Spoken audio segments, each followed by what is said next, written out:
Hello and welcome to the Fit to Transform podcast, where you learn how to train and diet effectively and, most importantly, how to maintain those results for life, once and for all. I'm Nikias Tomasiello, a transgender training and nutrition coach working online with anyone who's ready for a true lifestyle transformation, anywhere they may be in the world.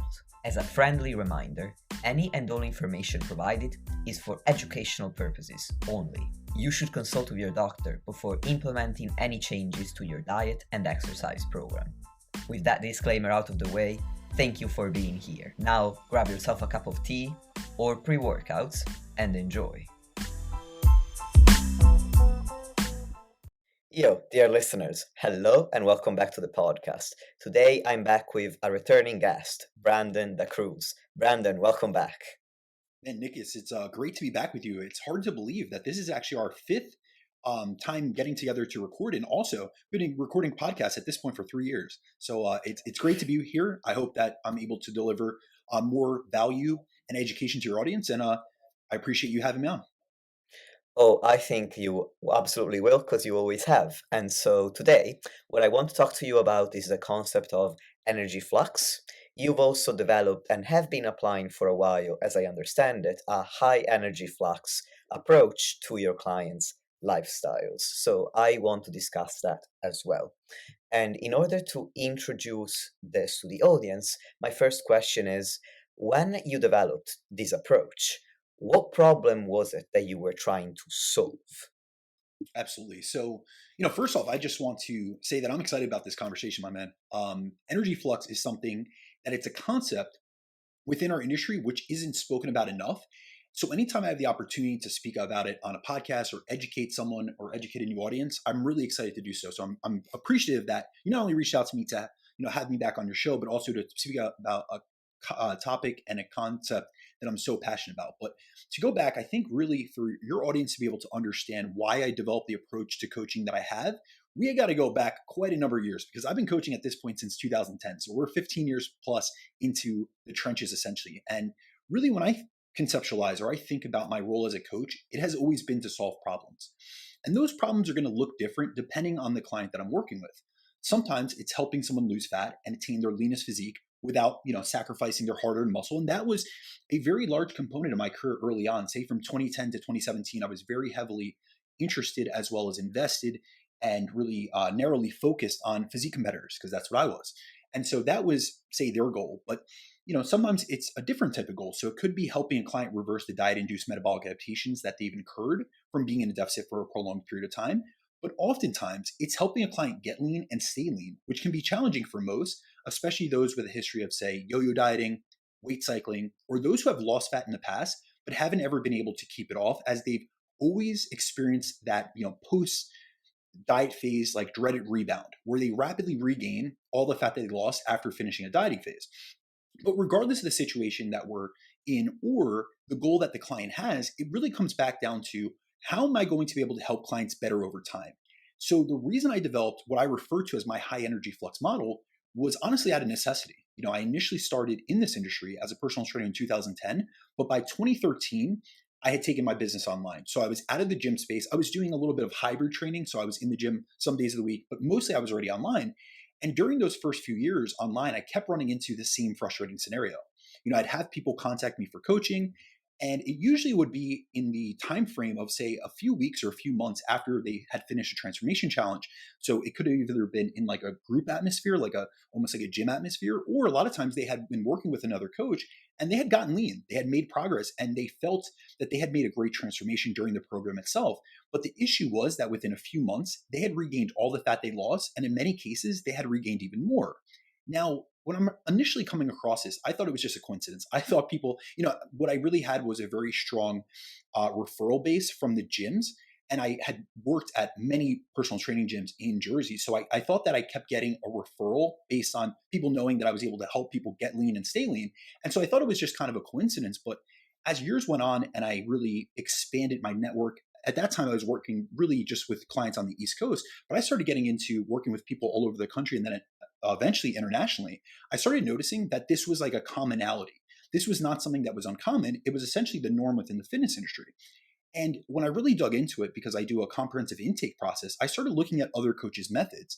And it really became apparent and very clear that most coaching models were focused on the short term. So many were approaching coaching from the perspective of how fast can I get this client lean? And how much of an aggressive deficit can this person tolerate? And how quickly can I get them to a place where they're going to look like a good transformation? And I have to say, despite the fact that we're far removed from the time period that I initially saw this, when I was originally coming across this common scenario over and over and over again, it was the time period of, say, 2013 to 2017. But there are still many coaches who take that approach to this day because they're much more focused on pumping out as many transformations as possible. And they don't care about like retaining clients.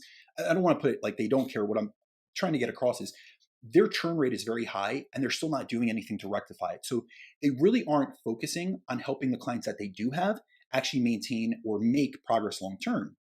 So around that time period, we're talking 2017, I'm already 7 years into coaching. I'm 4 years online. And I really reached a turning point in my career after seeing so many of these cases come across my desk. And really what I wanted to do was be able to help people in a better way, but also educate them. And one thing I was noticing was that a lot of coaches they had previously had taught them macros or taught them about fat loss, but they weren't taught anything about maintenance. So at that point, I started shifting my focus and my time, energy, and attention, and also my research interest from just really focusing on fat loss and body composition progress, because I was very heavily focused in hypertrophy research and fat loss research and all of those type of processes. And I really started to shift my focus and really devote more time and attention to fat loss maintenance, as I needed to find a better way to help people not only get lean, but stay lean. And really what I was trying to find out are what are the best strategies for long-term weight maintenance? What strategies will not only help improve body composition in the moment, but also support adherence, metabolic health, and sustainability. And that's really what led me down the rabbit hole of energy flux, as I wanted to build a coaching model and system that didn't just create temporary results that were here today and gone tomorrow. So since that time, I've been able to build an approach to coaching that enhances a client's physiology and their confidence so that they can live in a body that feels good, it functions well, and is sustainable long-term. And this high energy flux approach is a component of that coaching model. I will say this right off the bat, it isn't something I use with everyone, but it is something that I found to be incredibly advantageous if it's given or if it's done in the right manner, as well as with the right client. That makes perfect sense. Excellent story. I like to start a podcast with a bit of storytelling. So now let's get stuck into the concept of energy flux or G flux. What is it exactly? Absolutely. So technically speaking, energy flux refers to our state of energy turnover in the body. But practically speaking, when I talk about energy flux, what I'm really referring to is a relationship between how much energy you take in through food and then how much energy you expend through all forms of activity. And that's going to encompass multiple forms of activity. That's going to be your full physical activity energy expenditure. So that's going to include things like your structured resistance training sessions, your cardio sessions, to also like your steps and your activities of daily living. So it's going to be both your exercise activity thermogenesis and then your non-exercise activity thermogenesis. So really what we're looking at is the relationship between how much you're taking in and then how much energy you're taking in and how much energy you're pulling through the system through activity. Makes sense. So then if that is the definition of energy flux or G flux, so it's the turnover of energy within the body, then my understanding is that there are two ways in which one could maintain one's physique. You could have a higher energy flux where you're expanding more energy, but you're also intaking more energy to support that. Vice versa, you can have a lower energy flux approach whereby you're expending less energy, so you also need less energy that you eat in order to maintain that. So I'm wondering, and I know you're very well versed in this research, what are the research-backed benefits of having a higher energy flux lifestyle as opposed to a lower energy flux lifestyle? Absolutely. So there are a ton of research-backed benefits of engaging in a higher energy flux lifestyle as compared to a lower energy flux lifestyle. And what I really want to get across the audience is that high flux is essentially coupling increased energy intake with increased energy expenditure. You're fueling for the work required. You're putting more energy to the system. You're pulling it back out through activity. However, low flux is not only that you're doing low activity and then you're eating less to compensate for it. What it really is that you are on a lower energy intake and all components of your total daily energy expenditure have down regulated. So your NEAT has dropped, your RMR has dropped, your thermic effective feeding has dropped because you're eating a smaller amount of food. And then also your exercise activity thermogenesis has been downregulated because you have less energy in the form of fuel to be able to actually put into your training. So we're really seeing like a downregulated, metabolically adapted state where someone could be maintaining in two different states. They could be maintaining on a low flux state where they're eating 1,500 calories and burning 1,500 calories because they're not that active. And they also don't have energy for activities of daily living. They have a downregulation in their metabolic rate. They have their sex hormones are downregulated because of the insufficient fueling. But that same person, we can upregulate them and shift them over into a high energy flux state where they're eating, say, 2,500 calories because they're burning 2,500 calories, but all components of their total daily energy expenditure have been upregulated as a result of that higher food intake. So if we look at it just mechanistically, if you increase energy intake through food, you're going to see an increase in the thermic effective feeding off the bat. So if I just increase you 1,000 calories, now mind you, this would be done in a titrated and strategic fashion, but across the course of a phase, if I increase your energy intake by 1,000 calories, you would burn on average 10% of that. And that's on sedentary, non-training populations that don't have high protein intake. If you actually look into the thermic effective feeding literature, we can see up to like a 15 to 20% increase in the thermic effective food. So say that we're going to take the average of the 10 to 20% that we're seeing within the literature. I could increase your energy expenditure by 150 calories by strategically increasing your intake by 1,000. And then we're also going to see that you're going to have you're going to be able to reverse some of the metabolic adaptations, which we'll talk about in a minute. But just so people understand, you could literally be the same person maintaining the same body composition at two different states of energy flux, which, Nikias, that's what you were alluding to. You can be in a low flux state of low activity, low energy intake, or you can be in a high flux state of high energy or high activity and high energy intake. So when we really look into the research on this, and that was what I was so fascinated by, really what it came down to was I was seeing these effects and these benefits in practice. And then I started looking to literature to see, is there reinforcement of this or is it going to disprove my hypotheses?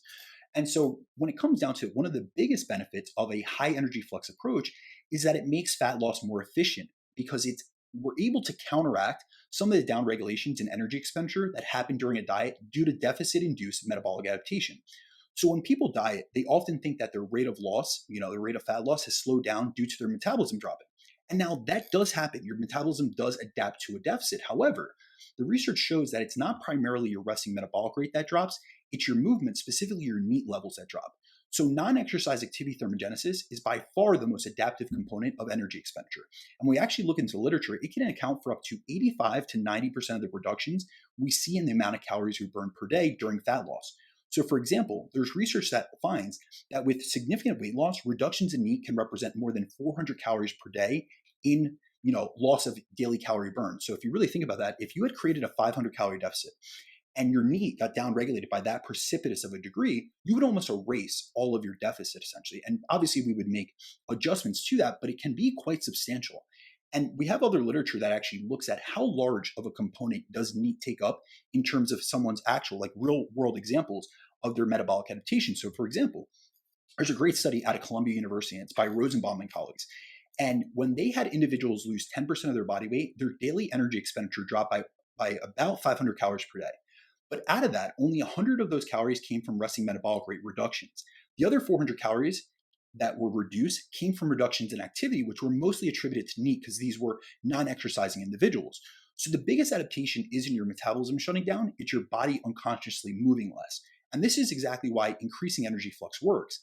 By intentionally raising your movement while fueling yourself adequately, you offset a lot of these downregulations or these reductions. And so it lets you get leaner without slashing calories as aggressively, and it keeps total daily energy expenditure higher than it would be in a low flux state. Now, another advantage of high energy flux is that engaging in higher levels of physical activity consistently leads to better body composition, meaning more lean mass, less fat mass, and a higher resting metabolic rate compared to sedentary individuals. And now, we know that in practice as coaches, we know that our clients that are more active, more engaged in resistance training and other activities generally have a better body composition, a walking around body composition. They have that athletic physique. However, we see this in the literature, even in but non-exercising populations, that just those with higher activity levels have better lean mass, they have less fat mass, and they have a higher resting metabolic rate, even when their weight and their BMI matched in these research studies. So we see this even in general populations. Now, a classic real-world example from research is actually done on the Amish, which is a population which they have a very old school type of living structure. So their day-to-day activities essentially include, physical labor and lots of walking. So Amish men average over 18,000 steps per day, and women average over 14,000 steps per day. Now, their body composition stats are what's really remarkable because it's really reflective of their levels of activity. Because if you look at it, the average male in the Amish society has an average body fat percentage of 9.4% body fat and a 0% obesity prevalence, while women average 25% body fat with just 9% obesity prevalence. But I do have to make a caveat here. The women's data is confounded by the fact that the Amish women have an average of 7 children each, and being pregnant will bring up the average body fat percentage on the group level. But if we were to compare that to the US population, I'm going to speak on the US just because I know that data best. The average adult takes around 5,100 steps per day as per the most recent research on that. The average man in the US has 28% body fat. The average woman in the States carries 40% body fat, and the obesity prevalence is currently over 42% as of last year. And so we're seeing a massive deviation or discrepancy between those living an active lifestyle like the Amish and then those in the States that are living, a sedentary, overeating type of lifestyle where they're not getting those benefits from higher activity levels. Now, the interesting thing about the Amish is that they're not dieting or training to maintain their body composition. Their diet is whole foods based and isn't refined and processed like a lot of the American diet, but the men are eating around 3,600 calories per day, and the women eat 2,000 plus calories per day. So they're well fueled, and their activity levels are really what are supporting their naturally leaner physiques.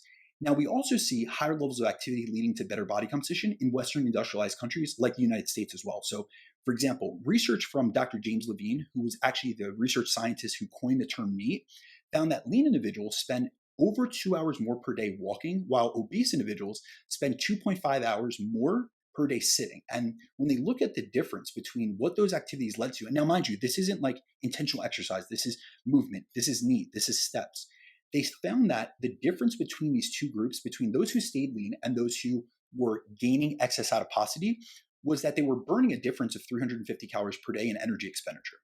Now, where I think that high energy flux really shines is actually with long-term weight loss maintenance and sustaining results. So if you're to look into literature on weight loss maintenance, we know that less than 20% of dieters actually maintain their weight loss for a year or longer. That means that 80+% regain what they lost, and a good percentage of that actually often gain even more than they lost in the first place. So one of my main goals as a coach is to put clients in that rare, percentage of individuals who actually succeed long-term. And one of the strongest predictors of maintenance is high levels of physical activity. So if you're to look at some of the data on this, the best example of this is actually the National Weight Control Registry. And this is a group, it's a database essentially, which looks at over 10,000 successful maintainers. And they find that 94% of them increase their physical activity, with walking being the most common activity that's reported. 90% of them exercise an average of 1 hour per day, and they average over 12,000 steps per day. Now, even within that registry, when we look at the difference between those that are maintaining higher degrees of weight loss or those that have maintained weight loss for a longer period of time, have been more successful essentially, we see that the people who regained the most were the ones who reduced their activity the most. And we actually see the same pattern in controlled trials. So there's a great study that came out in 2019. I remember I was doing a presentation on energy flux in 2020, and this had dropped right before it. And what they did was, it's by Ossendorf and colleagues, and they compared weight loss maintainers who had lost an average of close to 60 pounds and kept it off for 9 years to BMI match controls. So they wanted to see, hey, these people are weight reduced. What is the difference between them and someone else that is a normal weight? And then also those who had lost the same degree of weight, but they regained it. And they found that the maintainers averaged over 12,100 steps per day and had a total daily energy expenditure that was 300 calories higher than non-maintainers. So the biggest differentiator was their physical activity energy expenditure. So when the goal shifts from just losing fat to keeping it off, I think movement and moving more and eating more matters more than ever. Now, the last benefit that I'll go through for today, and then we can expand out and we can really dive into other aspects of it, is that living a high energy flux lifestyle is really beneficial for upregulating your total daily energy expenditure. Because by increasing both your intake and your movement, you improve all 4 components of your daily energy expenditure, as metabolic rate goes up with more lean mass and proper fueling. So even just the act of eating more will increase your metabolic rate.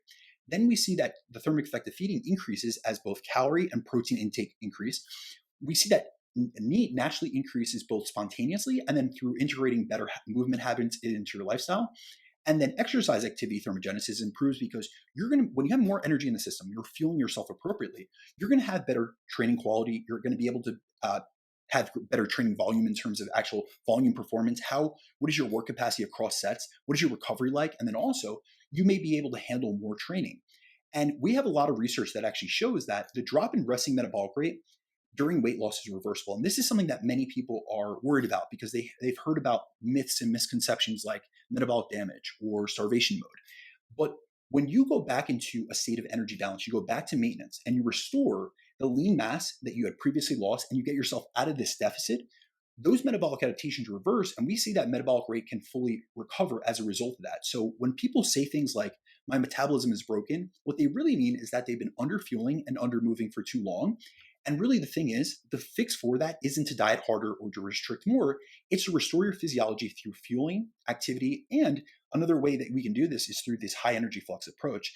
So that's why I utilize this approach with many of the clients that I coach, because high energy flux isn't just about getting lean, it's about staying lean. And during that process, it's about feeling energized and building a body and physiology that supports your physique and health goals rather than fighting against them. Because what many people do is they take an approach that is not only unsustainable, but it's not supportive of their long-term goals. So they only think about the short term and they neglect what they really want in the long term. So they want to get lean and stay lean, but they only focus on the fact that, let me just focus on the interventions that I could use to get lean.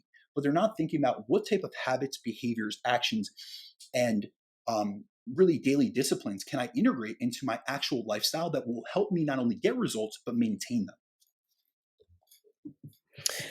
And there are also some differences in the biofeedback that you can experience in a high flux, energy flux lifestyle versus a lower energy flux lifestyle. So using less fancy terms, you can change the way that you're going to feel. So Brandon, can you go through what these differences are, please? Yeah, so I think the biggest place that biofeedback is different in terms of your state of energy flux is actually on hunger signaling and appetite control.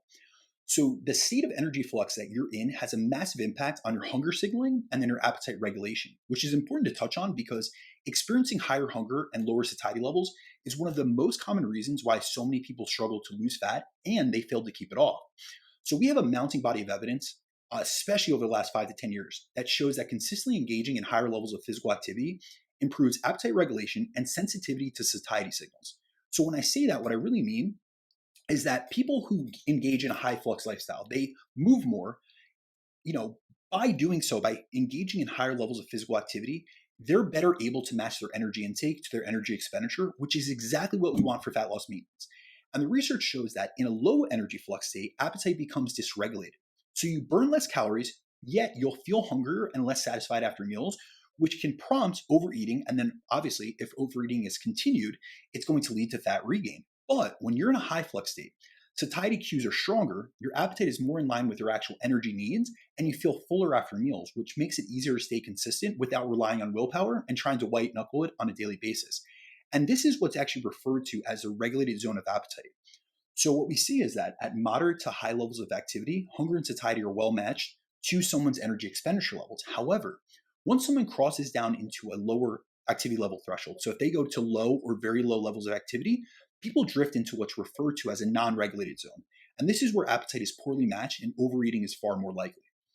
Now, the relationship between activity levels and appetite can be explained by what's called a J-shaped curve. So when you engage in low levels of activity, you have poor appetite regulation and high hunger despite low output. Then when you get to moderate levels, so we're looking at the J, so their energy intake is increased. I don't know if this will be on video, but energy intake's increased and they're at a lower level of activity. Then as you get into moderate levels of activity, your energy intake actually decreases because you're getting an appetite regulating effect and your satiety signals are becoming stronger. Then at very high levels of activity, it starts to curve back up in that J. However, hunger is going to rise, but it's more aligned with energy needs, so you're less likely to actually overeat. And we have so much data on this. It's amazing that most people have not come across this in the past, and maybe they have with other education providers. But the J-shaped curve of activity and appetite is something that we have close to 70 years of data on. So, for example, there's a classic study that's referred to as the Bengali mill worker study, and they looked at different levels of activity within a mill house, essentially. So different positions and how active those positions were. And what they found was that the sedentary clerks were naturally driven to eat around 3,500 calories per day, but they were overweight as they had very low energy expenditure levels. So they were essentially overeating. They didn't have those strong satiety signals. They didn't have good appetite regulation. However, The highly active workers were eating around the same amount of calories, so around 3,500 calories per day, yet they were an average of 30 pounds lighter. So the difference between the two groups was that those who moved more had better and much better satiety signaling, and they were better able to match their calorie intake to their calorie output. And newer research also reinforces those findings. So there's a lot of work that's currently and that has just been done within, say, the last 5 to 10 years from the University of Leeds. And they have found that engaging in habitual physical activity improves both satiety and resistance to overeating, even in highly palatable food environments, which is really important because that is what we're being, exposed to on a daily basis. There are so many ultra processed, hyper convenient, super tasty foods in our environment that many times people suffer from what's called passive overconsumption, which is an unintentional overeating when exposed to these foods. So essentially in the States, we have a bunch of expressions for this. It's like once you pop, the fun don't stop. Or there's another Lay's potato chip that they call it, bet you can't eat just one. And those things are true because these things drive passive overeating. Now, the appetite regulating effects of being in high energy flux really matters to me from a coaching perspective because it enhances my clients' nutritional flexibility and their adherence to the plan, which yields better body composition outcomes. So when I increase a client's intake alongside their activity to get them into this high flux state, I consistently see that they experience more satiety and less hunger and cravings. Their energy levels go up. Their food budget has increased, which allows for greater variety of foods and more nutritional flexibility, which helps them get out of that mindset of rigid restriction and into a flexible restraint mindset, essentially. And their micronutrient intake improves, which supports their hormone health, their mood, and their metabolism.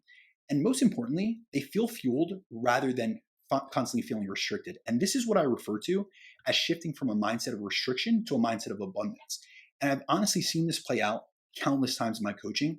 I've had a lot of clients who come to me and they struggle with hunger and adherence, especially. So there's someone that is targeting, say, 1,400 calories per day, and they do it on occasion. Say they're like the weekday dieter, where Monday through Friday they're holding on for dear life. They're white knuckling it through that week, but in the weekends they overeat. So they're getting all the negative effects of being in a diet, essentially. So they're getting metabolic suppression. They are getting a downregulation of their total daily energy expenditure. They also feel mentally restricted and they're accumulating diet fatigue.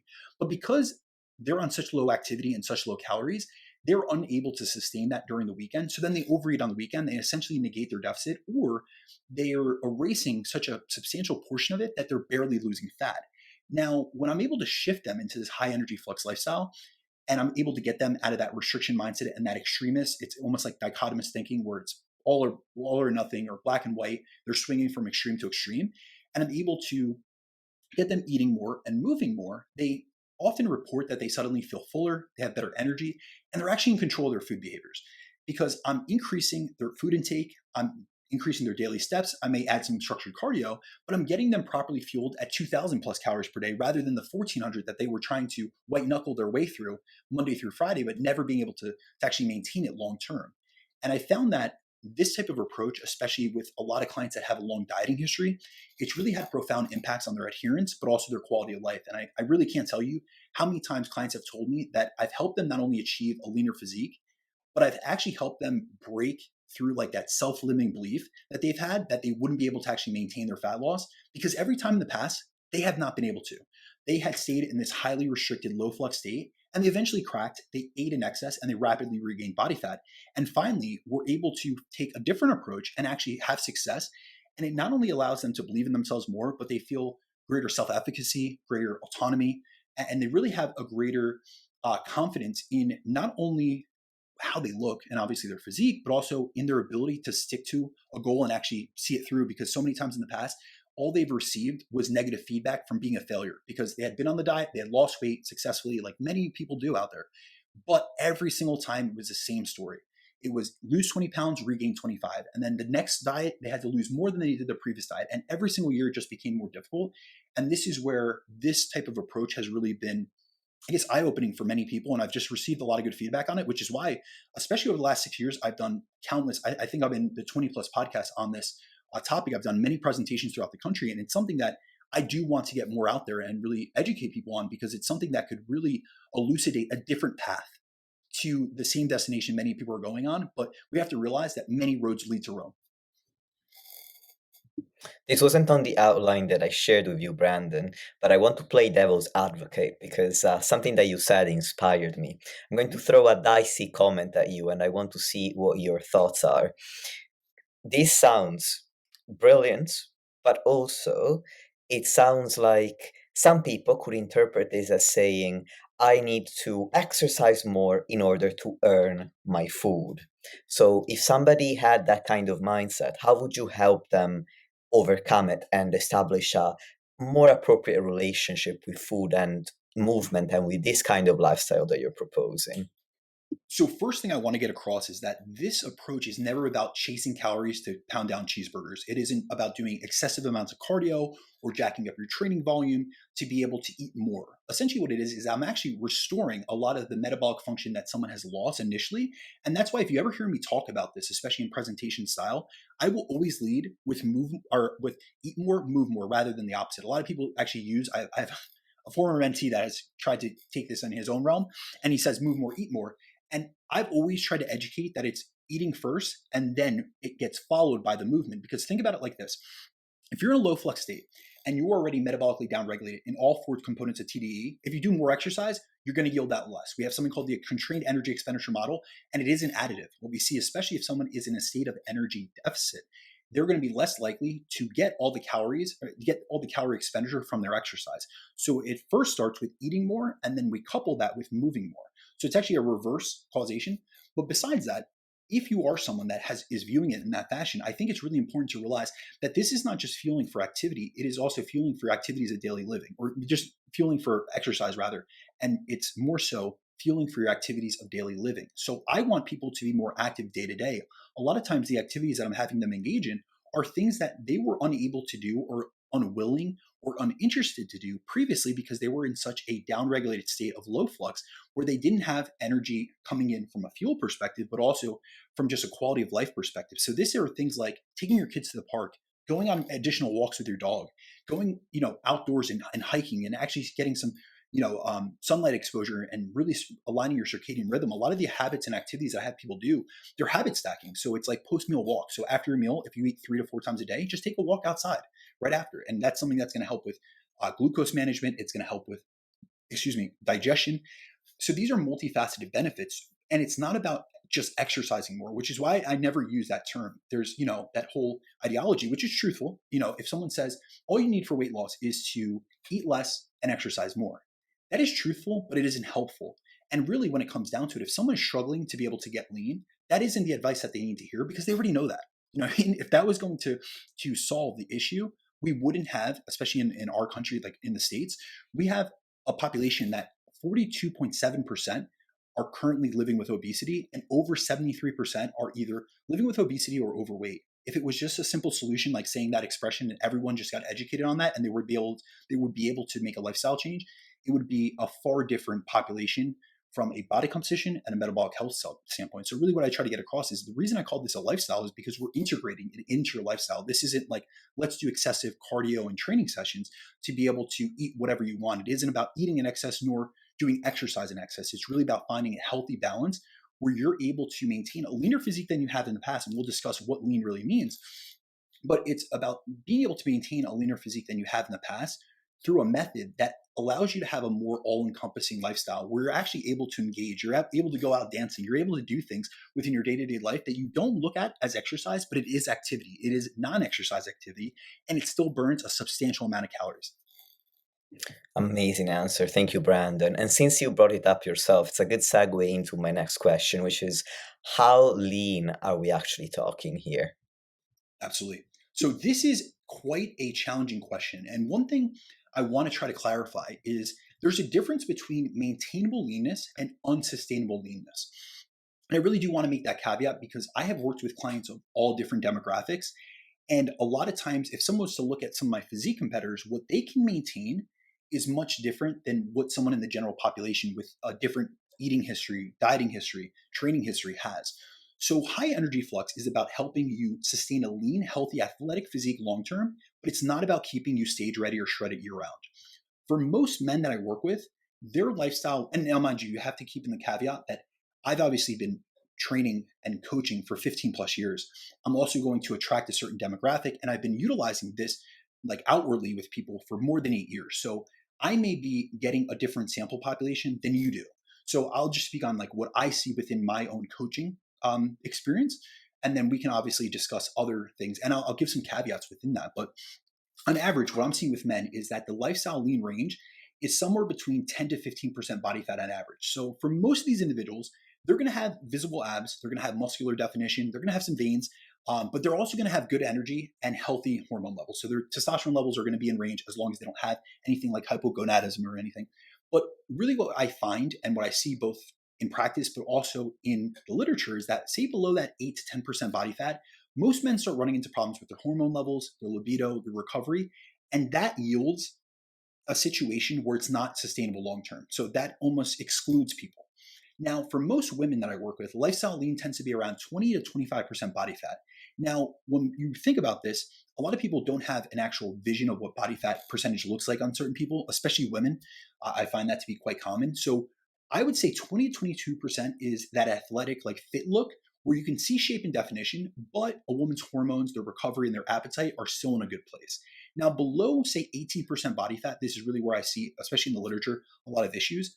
Most women are going to start experiencing menstrual cycle irregularities. So that could be oligoamenorrhea, where it's essentially extending out the time course of the menstrual cycle, or it could be, frank, we see this in bodybuilding case studies, is a lot of women suffer from amenorrhea, which means it's specifically hypothalamic amenorrhea, which means the cessation of your menstrual cycle for 3 or more months. That's not where we don't want to get anywhere near that. The menstrual cycle is essentially like a vital sign.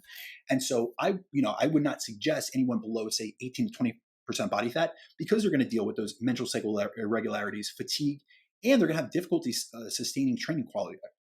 But what's maintainable isn't the same for everyone. So when I'm giving some information about this, I think the best way I can encompass what is maintainable or what is lifestyle lean is looking at a model to really speak about this. So the best model we have that describes what body fat level we can maintain in a sustainable manner based on both our biology and our behaviors is John Speakman's dual intervention model. Now, this model suggests that each of us has 2 biological intervention points that help regulate body fat. So we have a lower intervention point, which is the lowest body fat percentage your physiology can comfortably sustain. Now, if you go below this point, your body fights back hard with different adaptations. So you're going to experience increased hunger, reduced energy expenditure, and hormonal disruption. Then we also have an upper intervention point, which is the highest body fat percentage your body will tolerate before you start getting pushback from other mechanisms. So you'll notice that you have suppressed appetite, or you'll have increased activity. We'll start seeing our step counts going up without even intentionally meaning to do so. And with that, you're going to see an increase in energy expenditure levels because you're kind of trying to dissipate that extra energy. Now, between these 2 intervention points lies your body fat settling range. And that's the window where your body is most comfortably maintaining weight without extreme compensatory mechanisms. Now, here's where it gets interesting. Some people have a naturally lower intervention point than others. And this is seen in research, but I also can tell you from experience, this is seen within clients. There are individuals who can maintain, say, 10% or lower body fat percentage as a male, or say 18 to 20% body fat as a woman with relatively little struggle and without any of those hormonal perturbations or biofeedback down regulations. However, there's others that their lower intervention point might be closer to, say, 13 to 18% as a man or 23 to 28% as a woman. And below that, like once they get below, say, 13 or 23% body fat, depending on the sex, they're going to experience appetite dysregulation, energy drops, and hormonal issues. And so the biggest thing I've really taken away from coaching well over 1,000, I've coached well over like 1,100 clients the last time I looked into this, is there are so many different backgrounds, sizes, and goals of individuals that there's really no one-size-fits-all definition of sustainable leanness. As a coach, my job isn't to force everyone into the same body fat percentage. So that's never what I'm trying to do with this model. What I'm really trying to do is to help each client find the range where they feel confident in their physique, but they're also energized, they're healthy, and they're able to live life without food obsession. Because I do know competitors that I've interacted with many times over the years where they're able to stay very close to stage conditioning, but their hormones are tanked. They don't have a menstrual cycle. They feel like shit. Their biofeedback is horrendous. Their lab work looks atrocious.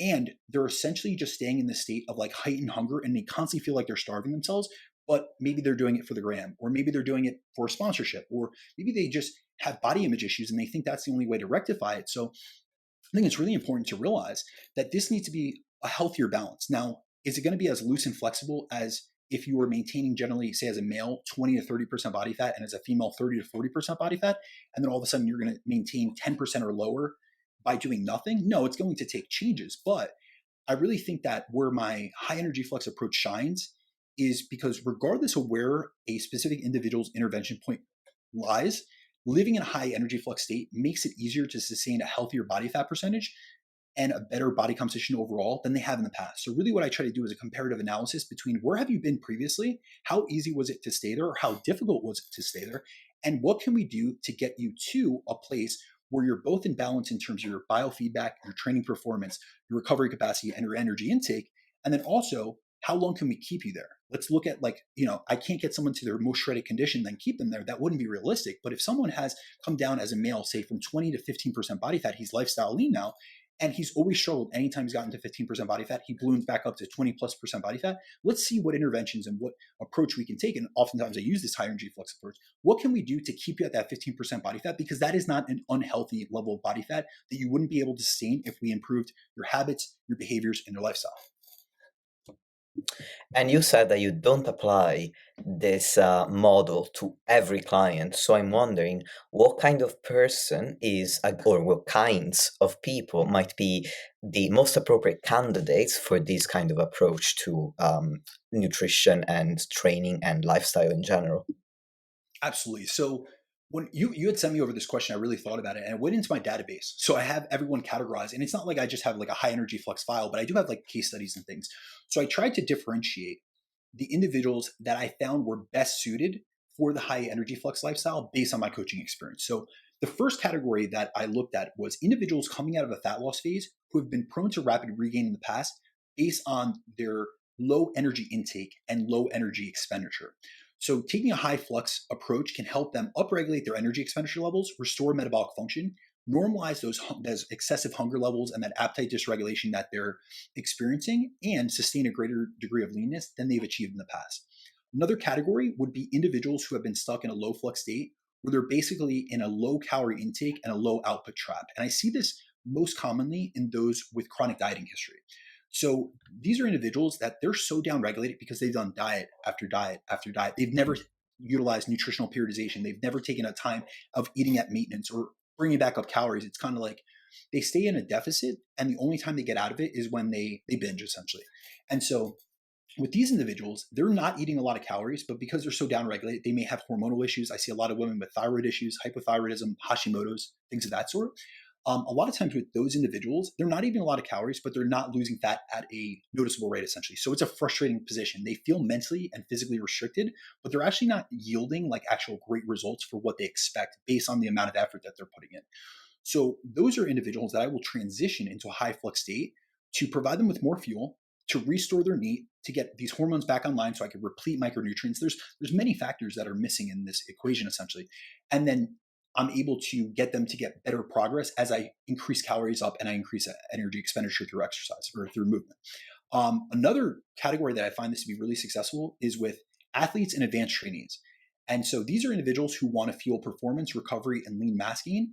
And the higher food intake really goes well, and it really pairs along with their ability to support higher levels of training volume and strength gains. Like right now, I'm using the high flux approach with a newer client of mine. I've been working with, his name's Ivan. So shout out to Ivan. He's a great coach and in his own right, but he's a cyclist and he essentially is doing hybrid training, but he's on the bike approximately 15 plus hours a week.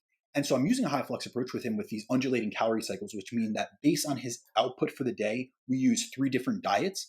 And so he's got a high day diet, which is for his highest intensity cycling output. We have a moderate day diet, which are for his aerobic training sessions, which are more like steady state, what we would call like zone 2 sessions, but they're still long. They're 2+ hours each.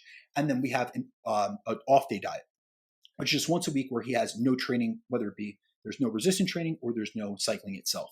And so he is someone that we've really been able to recomp him because we're fueling, he's getting better training performance. I've really dialed in his resistance training, and he's in a state where this guy's honestly eating like he's 100, I'm trying to think in kilograms because I'm trying to do the calculation, but he's like 150 pounds maybe.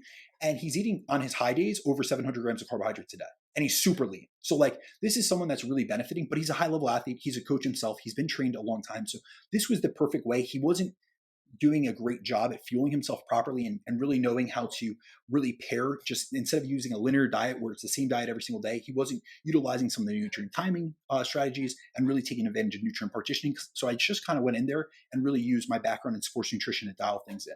Now, another category of individuals that this is really good for are those aiming for sustainable lifestyle leanness. And by this, I mean people who do not have delusions of staying stage lean year round, but they want to live lean and healthy long term.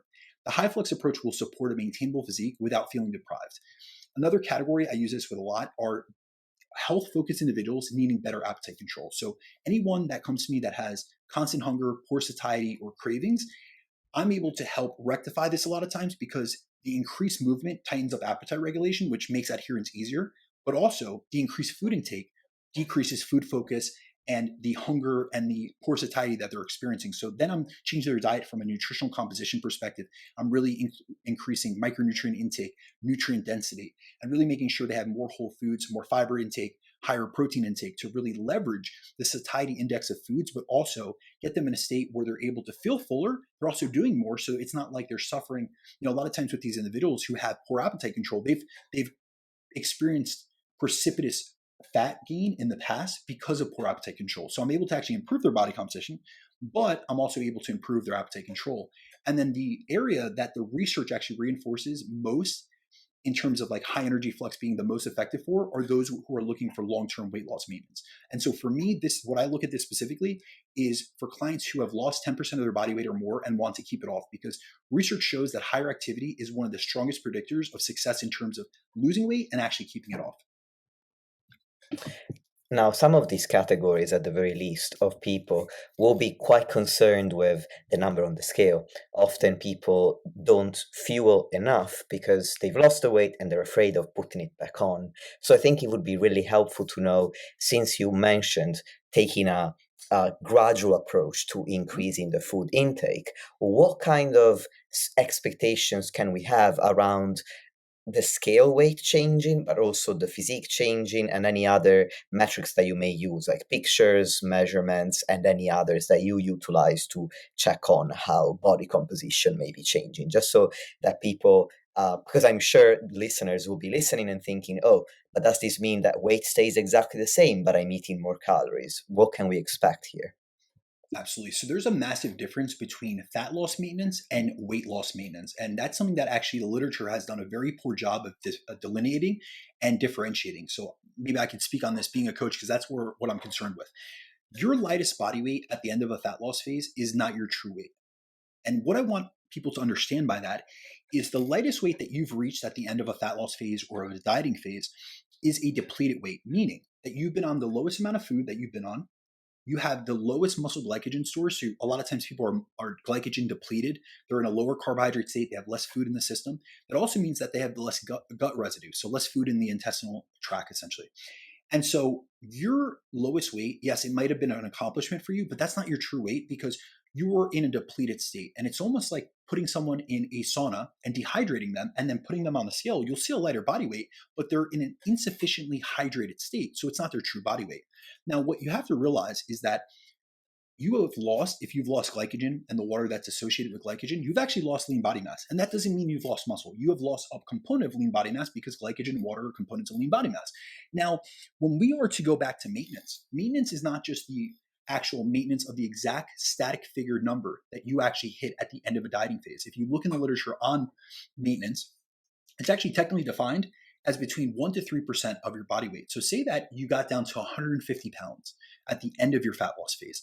If you were to be within 1% to 3% of that, that means your true maintenance, quote unquote, weight, which would be between 151.1 and 154.5, because there's a 4.5 pound delta within that. Now, what we also have to take into consideration is when you go back to maintenance is the amount of calories needed to maintain your body composition and your body tissues, not just your weight. So when you go back to energy balance from an energetic and food perspective, you have to realize that we're restoring different substrates. You're going to restore glycogen. So for every gram of glycogen or gram of carbohydrates that you store as glycogen, it's going to carry with it 3 to 4 grams of water. Now, the average person has, if we were to look at just the average person, they have between 400 to 600 grams that can be stored, grams of carbohydrates that can be stored as muscle glycogen. So let's take the average of that. That's 500 grams. Now, the average person also has between about 80 to 100 grams, or even 80 to 120 grams of liver glycogen. So let's go with 100 as that average. So you essentially have 600 grams of weight that can be put back onto your body without any fat mass gain. You're actually, if you were to increase glycogen storage, that is lean body mass. So if we were to add that 600 grams, we do that by 2.2, that's like 1.2 pounds, somewhere in that realm.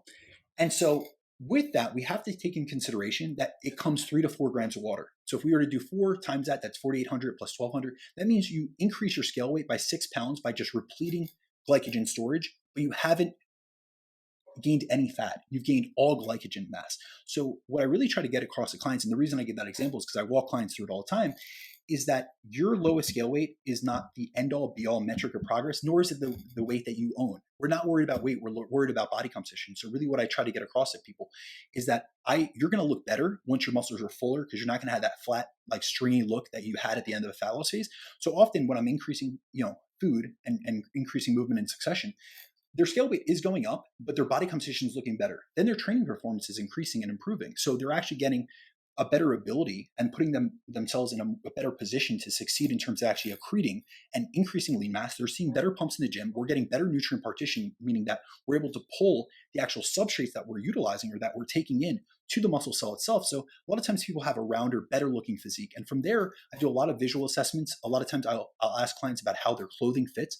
So I often like to have clients that will keep their pre-fat loss clothing, but also keep the clothing. A lot of times I work with a lot of people that have lost a lot of weight. So anywhere between 40 to 100 pounds. In the context of that, I want them to keep their pre-fat loss weight. And then also a lot of times, maybe 3/4 of the way into a diet, they'll actually get some new wardrobe. It doesn't mean like a full new wardrobe. I have had clients do that, but they will get some new, apparel. They'll get some new shirts, some new button downs. Women will get some new blouses or dresses. And so then I also want them to see how they fit in that during a fat loss phase, as well as when we're essentially getting out of it and going into this high flux state. So it's an amalgamation of things. It's how do you visually look? How are you performing? How are you feeling? What is your biofeedback like?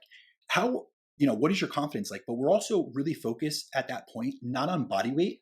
I don't really care about what someone's body weighs. I care more about how their body looks, how it feels, how it performs. So it's more of a performance-based mindset, because that's actually what's going to drive body composition progress in the long term. It's going to be focusing on your training performance, making sure you're fueled appropriately, making sure that you're not suffering from any micronutrient deficiencies or hormonal imbalances. Those are the things that are going to yield long-term progress over time, rather than getting fixated on a scale weight that isn't going to serve you. Because a lot of people have been so focused on scale weight that they've done a lot of extreme approaches to dieting, where they've actually lost lean mass in the process, and they've only become they may hit their quote unquote weight goal, but they become a smaller, scrawnier version of themselves in the process. And when you lose a lot of lean mass during a fat loss phase, what ends up happening is you're predisposed towards something called hyperphagia, which is excessive hunger, which drives you to overeat until you regain your lean mass. And the issue with that is that fat mass, so the addition of adipose tissue, is a much quicker process and easier process than is the regain of lean mass. And so when you do lose a lot of lean mass from restrictive dieting types of approaches, or really chasing a lighter scale weight, you predispose yourself towards body fat overshooting, which is where you end the post-diet phase heavier than you did and with higher amounts of body fat than you had before you even went on the diet itself. So you say you lost 20 pounds, but then you gained 25 back. And at the end of that post-diet phase period, you're actually heavier than you were to start. You actually went through body decomposition, meaning instead of body recomp, where you lose fat and gain muscle, you have lost muscle and regained more fat. And now you're in a more disadvantageous position where you don't look better because you chase a scale weight. So really, I try to get across to a lot of clients that this isn't about scale weight. It's not about what your body weighs. It's about how your body performs, because that's going to be the impetus, and that's going to be the stimulus to really drive forward the progress that you're looking for. Brilliant answer, Brandon. And I want to be respectful of your time. So I'm going to ask one final question, which is something else that I believe listeners will be wondering is, what exactly are we talking here in practical terms? Because you mentioned one client and you mentioned somebody who does a lot of cycling.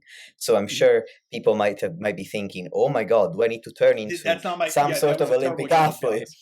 So I wanted to ask, what ranges of physical activity are we talking about here that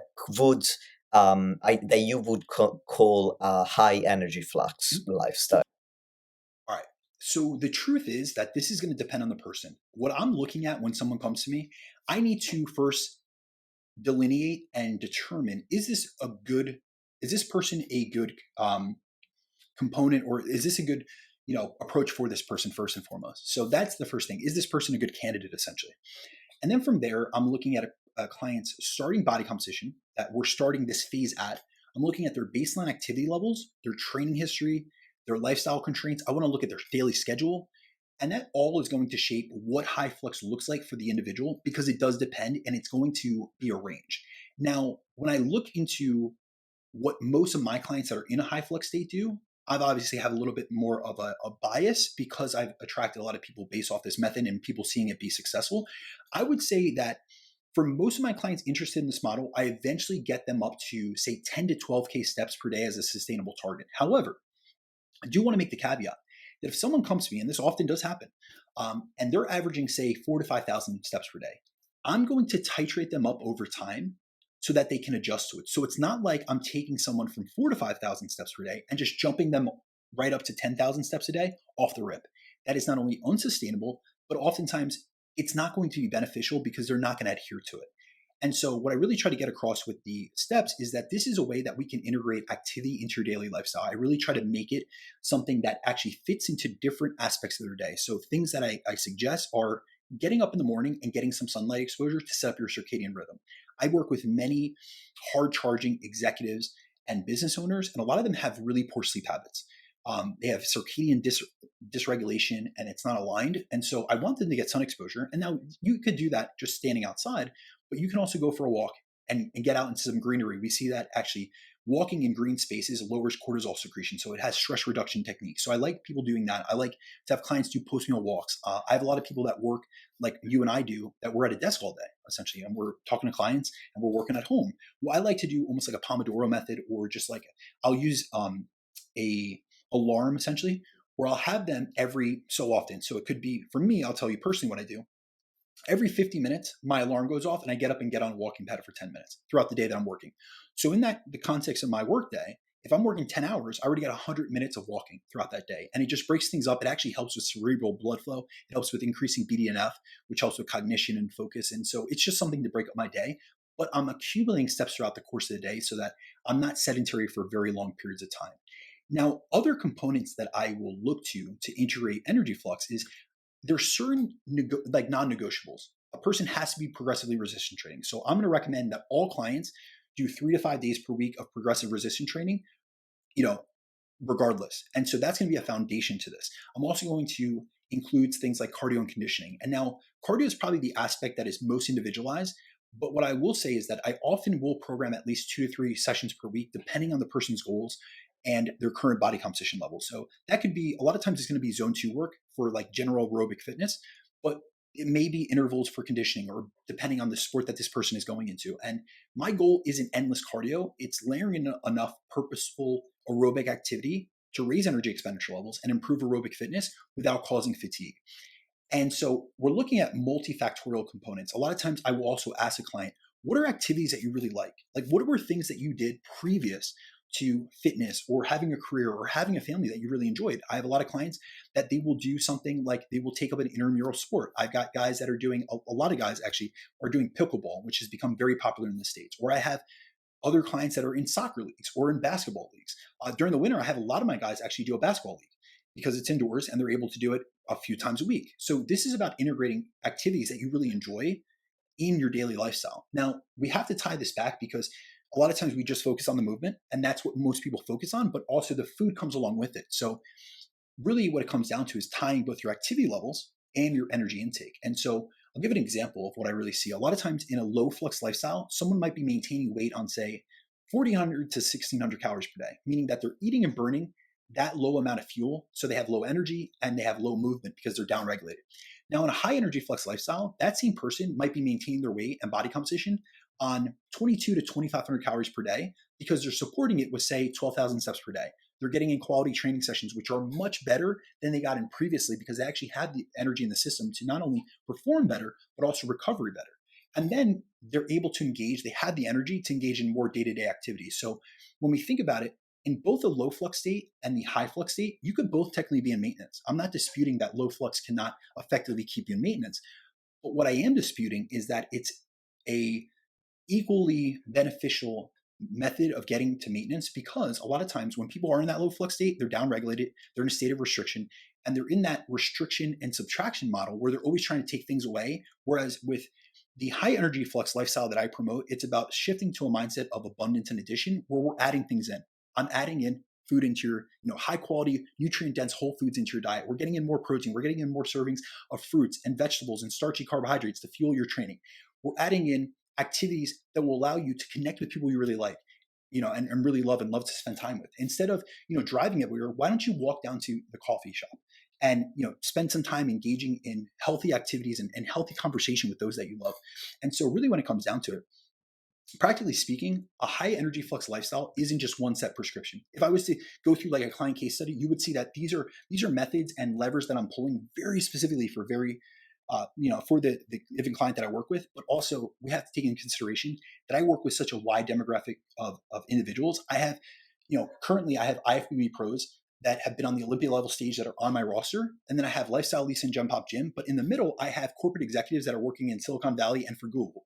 So I work with such a wide demographic of clients that I almost have to be like a chameleon. And I'm constantly finding new ways to spruce up activity or really integrate this if it fits the person, A, and B, it aligns with their goals, which is to get lean and stay lean. But if I was to give you a framework, we're going to look at sufficient fueling first and foremost. And then when transitioning into the high flux lifestyle, we're going to look at more daily movement in any capacity that you could do it. It doesn't have to be this higher barrier to entry. I don't want to make this seem like fitness is something that you cannot get into. Start with where you're at and titrate up from there. It's going to be a solid resistance training program. It needs to be progressive. And I advise at least 3 days per week, but preferably up to 4 to 5 days per week to really cement that as the number one progressive form of training that you're doing. Layering in strategic cardio to support conditioning, and then higher calorie intake built on whole foods that are nutrient dense. And the key is you don't start if you're sedentary and go to high energy flux overnight. What I do is I build it up gradually. We start at their baseline. I meet them where they're at. And I really try to create a program that is a balance. It strikes in the middle between what's optimal for that person's goals and what's realistic for their lifestyle constraints. So I'm going to start at their baseline. I'm going to add steps. I'm going to optimize their training, and I'm going to increase intake throughout that process to fuel that new level activity. And over time, you'd be surprised with how easily it becomes their new normal. And once it's a habit, staying lean feels way easier than they've experienced in the past, essentially. I think that's an excellent way to tie up the podcast. So, Brandon, thank you for coming on. I'm wondering, where would you like people to go if they want to connect with you? I'll put all the links in the show notes as usual. Perfect. So the number one place to reach me is on my email, which is bdacruz@gmail.com. So if you guys have any inquiries, whether it be for coaching or consultations, please feel free to reach out to me. Second place would be on Instagram. I do daily content, especially educational content, and that would be @Brandon DaCruz_. And then another place that I would love for you guys to check me out is I have a podcast of my own, and it's called the Chasing Clarity Podcast. And I've really put that out to empower people through education. And I'm really trying to cut through the noise and really provide more of a clear and concise message on complex topics. So that is something that I put out on a weekly basis and have for the past 3.5 years. So Chasing Clarity Health and Fitness Podcast. And Nikias, thank you so much for having me back on. It was an absolute pleasure, my friend. Same here, Brandon. And dear listeners, all of the links are in the show notes right now if you want to reach out to Brandon or myself. Thank you very much for tuning in tonight or whenever you're listening to it. It's night for me, it's day for Brandon. Time is a very strange concept in the world of podcasting. In any case, thank you for tuning in, and I will talk to you next time.